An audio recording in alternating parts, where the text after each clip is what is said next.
Let's agree together. Amen means so be it. We don't have to push you to do it. It should become natural. It should become spontaneous. Worship should become natural, spontaneous, bubbling out of you. Not somebody spoon feeding you. Not somebody bottle feeding you. Not somebody shoving down to your throat. That's what the world does. The world wants rules and regulation. Everything has to be regulated. Control. Human body wants control. But where the Spirit of the Lord is, it's freedom, it's liberty. It comes naturally. God never forces worship on us.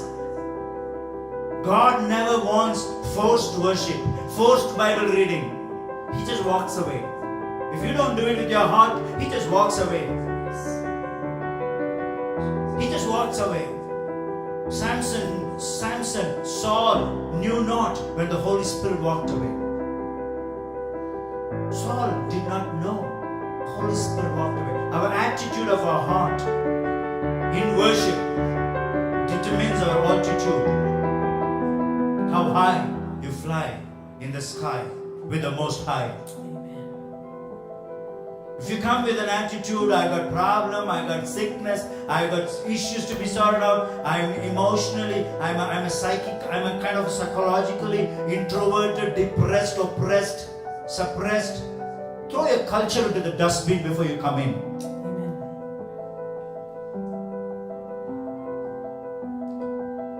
Don't believe what the devil says who you are. Don't believe what your neighbors say what you are. You don't live for your neighbors. They're not with you forever. You live for God. Don't worry about what others think. You want to cry, you want to laugh, you want to scream, you want to jump, you want to do something different. Look at the Bible. The man came and knelt before Jesus. Look at that Syrophoenician woman.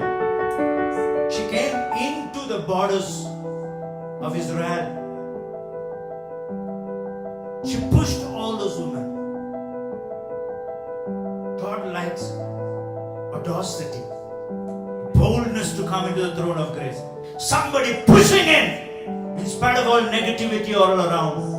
In spite of the lights, cameras, or whatever it is, I don't care how I am dressed, whether my makeup is still there, my lipstick is still there, my hair is still there. Doesn't matter whether they are there or gone.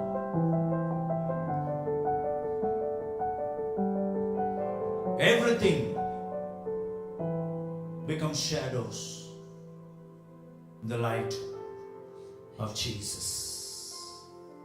I worship you. Ooh, and I worship you. Ooh, the reason I live is to worship softly and gently. And I worship you. Everybody together. And I worship you.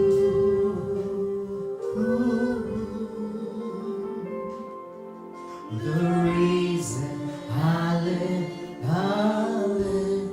is to worship you.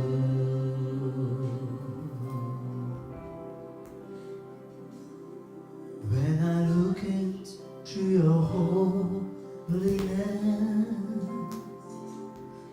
when I gaze upon your loveliness,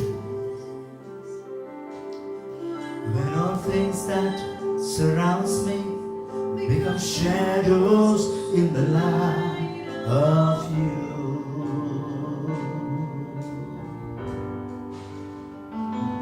When I find the joy of reaching your heart, when my will becomes enthroned in your heart, when your will thinks that, when all the people that surround become shadows in the light of you, I worship you, everybody together. And I worship you. And I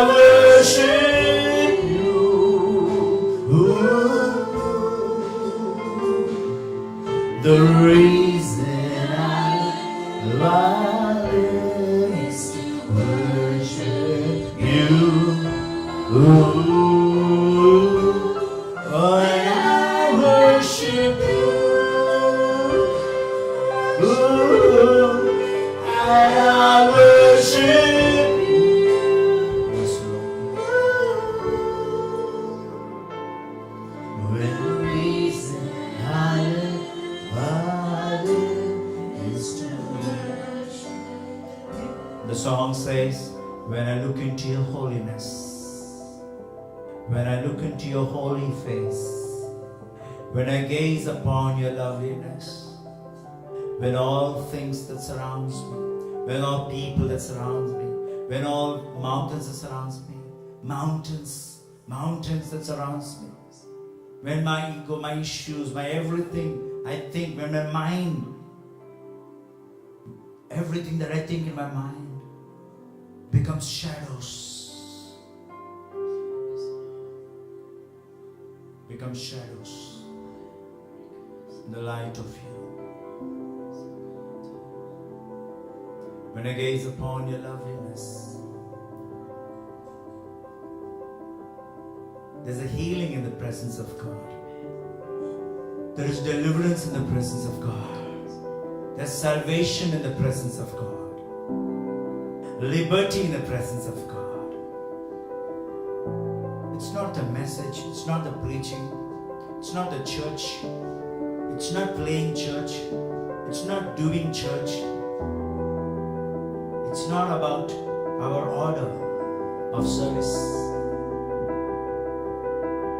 It's not about the time. Time cannot have rule over us. Eternity. We live in eternity. We are born for eternity. We impact eternity. Eternity is kept in our hearts. We are not bound by time. We are not bound by matter. We are not bound by space. We break free from the limitations of time, matter and space. Break free in the realm of the Spirit. We are created to be immortal like Jesus. We are created to live. The reason I live, to worship. Not just on earth, but for eternity. We live for eternity. We don't live for time. Miracles don't happen in time. Miracle happens in eternity. We step into eternity and bring miracle into eternity. We bring eternity to earth. God doesn't live in time. Time lives in God. Eternity is in God. God is eternity. When eternity invades earth, when eternity invades your life, you will have miracles unlimited. Eternity is unlimited. When does miracle happen? When your faith rises up to the level where God comes down, mercy and righteousness kiss each other. Mercy and truth kiss each other. When heaven and earth kiss each other. When our heart rises up and touches God, and God comes down, touch our heart. That's a moment of eternity. That's a moment of miracle. That's a moment. You don't have to wait for a moment. You can make that moment happen. Every moment we can live in the realm of eternity, my dear people. We can live in that realm of God. Realms of eternity. Realms of God. Doesn't matter whether you understand this or not in your mind. But as long as your heart is receptive, your spirit is receptive, as long as you're hungry for God, you will receive it. Even if you're un-Christian, you will receive it. Even if you're a non-Christian, if your heart is hungry, you will receive it. Take away the earthly tags. Christian, non-Christian, Hindu, Muslim, Indian, non-Indian. Heaven knows no skin color. Heaven knows no language barrier. Heaven knows no mindset. We cannot take our mind to heaven. Throw it out before you go out of this place. There's a big dustbin out there. Put on the mind. We have the mind of Christ. Every thought that Jesus has, we have. Everything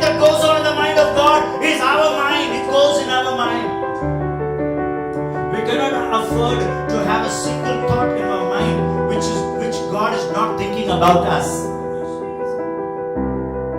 Dump it, throw it, burn it.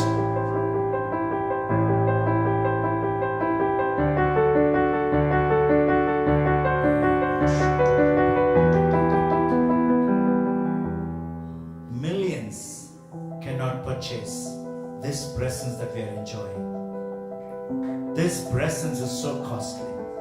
Costed his blood. Costed every drop of blood. Millions and millions of dollars cannot get this presence that we are getting so free. It's not cheap, my dear people. It's not cheap. I would exchange the whole world for this presence. I would exchange my whole ministry. I don't care, I lose church, I lose ministry, lose everything, but for this presence. I would trade silver or gold for this presence. This presence is so repulsive to the human body. We just want to finish and get out of this place, because our human body is not tuned for presence. It's fallen nature. But if you have the son nature, not the sin nature, it will get absorbed into his presence, hungry for the presence, thirsty for the presence. Our human body can crave for his presence.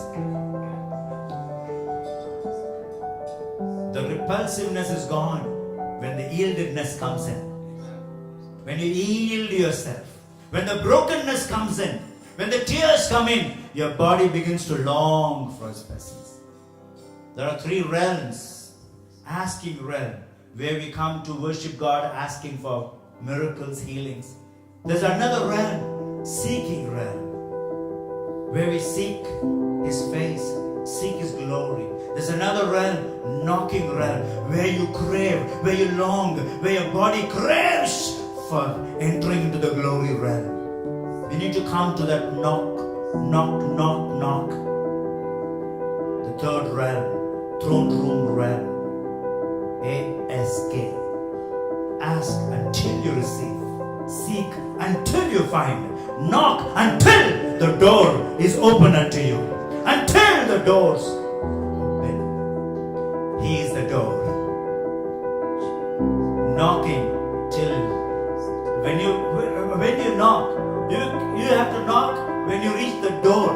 He is the door. He is the door. You have to come to him. Enter into him. Enter into him. Enter into him into eternity. Take our spirit, soul and body into him. Where the sheep will find pasture.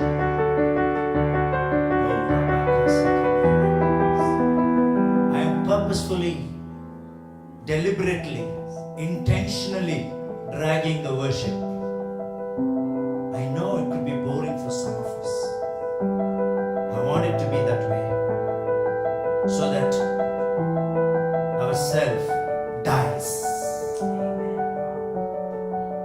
So that our self dies. That boringness comes from ourself. The time consciousness comes from ourself.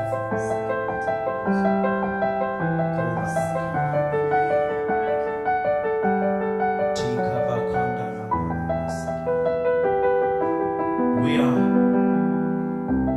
throne-oriented worshippers. Angel-oriented worshippers. God-oriented worshippers. We don't worship until angels show up and some people throw up. Demons throw up. Angels show up. Ha ha ha. Woo! Shoko bayanda. Sheda na na na. Get used to it, because we have to live in heaven. Get used to it, because you have to get used to live like this in heaven. Get used. Get used. Get used to worship. Get used to His presence.